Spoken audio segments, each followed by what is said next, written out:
চট্টগ্রামের লালখান বাজারে বস্তাবন্দি নারীর মরদেহ উদ্ধারের একদিন পরে হত্যার রহস্য বের করেছে পুলিশ। পরকীয়া সম্পর্কের জেরে এই হত্যাকাণ্ড।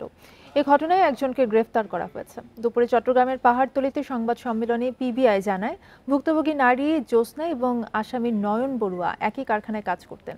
সেখানে তাদের পরিচয় এবং ঘনিষ্ঠতা।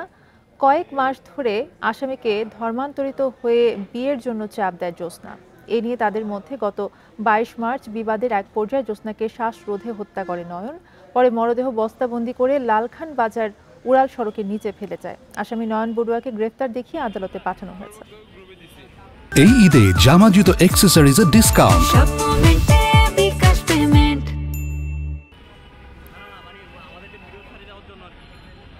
ভিকটিম চাইতো যে নয়ন বড়ুয়া সবসময় তার সাথে থাকুক, তাকে বিয়ে করুক, এবং এমনও বলেছে যে তুমি শুধু বেতন পেলে তুমি তোমার গ্রামের বাড়িতে যাবা, আদারওয়াইজ মাসের বাকি দিনগুলো আমার সাথে থাকতে হবে, এরকম একটা বাধ্যবাধকতা তাকে নয়ন বড়ুয়ার উপর চাপিয়ে দিয়েছিল সে।